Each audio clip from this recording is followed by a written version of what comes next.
Assalamualaikum warahmatullahi wabarakatuh. Salam sejahtera buat kita semua.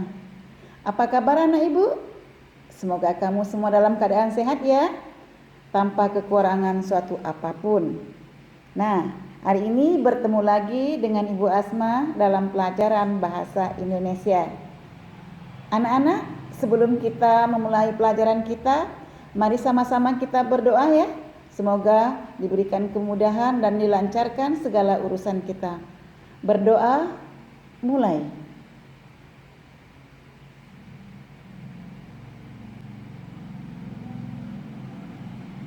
Berdoa, selesai.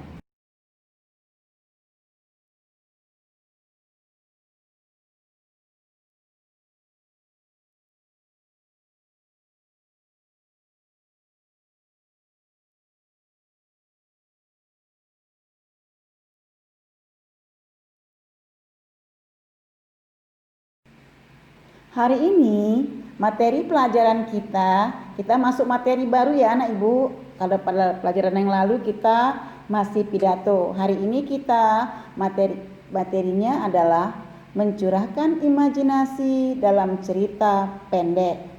Siapa yang pernah membaca cerpen? Saya yakin semua kamu pernah kan membaca cerpen. Nah, dalam masalah ini kita harus tahu dulu apa tujuan kita mempelajari cerita pendek ini. Tujuan pembelajaran kita pada hari ini, pertama, peserta didik mampu menentukan unsur pembangun cerpen yang dibaca dan didengar dengan tepat. Kedua, peserta didik menyimpulkan hubungan antara unsur cerpen yang dibaca dan didengar dengan cermat. Ketiga, peserta didik mampu menelaah struktur dan aspek kebahasaan cerpen dengan tepat. Dan yang keempat, peserta didik mampu menyusun cerpen dengan inovatif dan kreatif.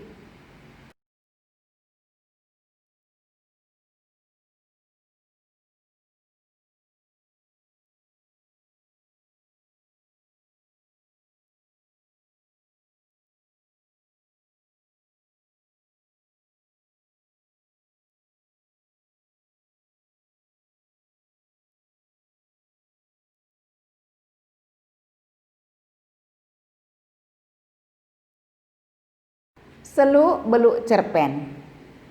Cerpen merupakan karya sastra fiksi.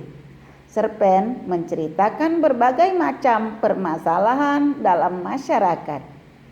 Nah, permasalahan tersebut dikemas dalam cerita yang menarik. Untuk itu, kita harus tahu seluk-beluk cerpen, definisi dan ciri-ciri cerpen. Cerpen atau disebut juga cerita pendek. Cerpen merupakan cerita yang habis dibaca sekali duduk atau satu waktu. Cerpen mempunyai ciri-ciri khusus.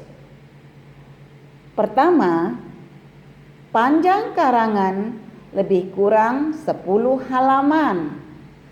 Kedua, habis dibaca sekali duduk. Ketiga, dalam cerpen hanya ada satu peristiwa yang menguasai jalan cerita.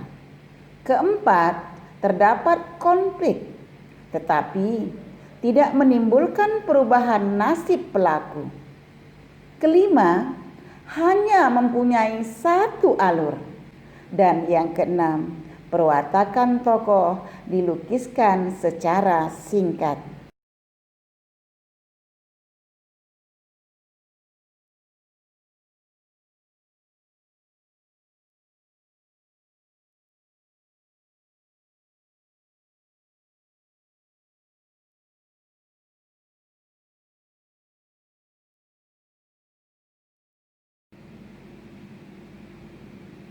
Jenis cerpen.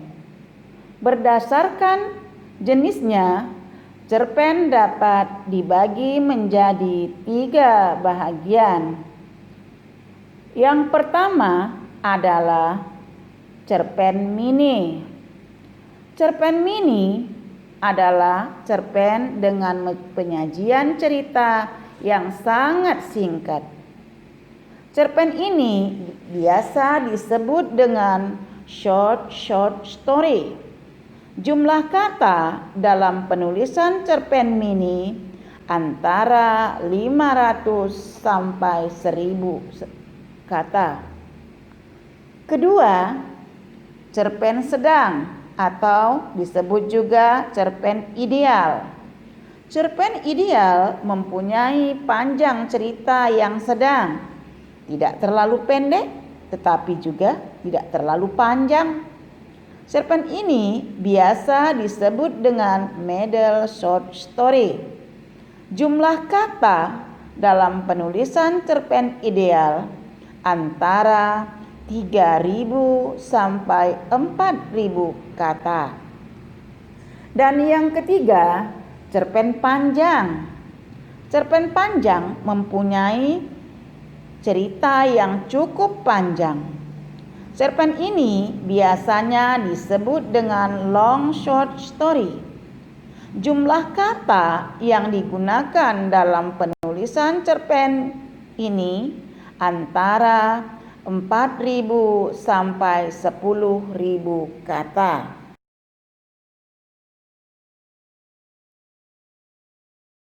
Cerpen berdasarkan tema dan isi. Dalam masalah berdasarkan tema dan isi, maka cerpen dapat dibedakan menjadi 3 bahagian. Yang pertama, cerpen anak. Cerpen anak merupakan cerpen yang dijadikan bahan bacaan bagi anak-anak. Cerpen anak menggunakan kalimat sederhana yang mudah dipahami. Biasanya, cerpen anak berisi permasalahan sehari-hari yang dialami oleh anak.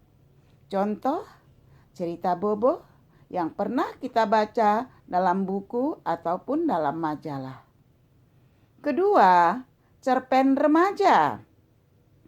Cerpen remaja membahas pada pembaca kalangan remaja yang biasanya berisi atau mengangkat tema kehidupan remaja tersebut. Contoh, persahabatan, hubungan dengan orang tua, atau masalah pergaulan yang menjadi tema yang sering diangkat dalam cerpen jenis ini. Ketiga, cerpen keluarga.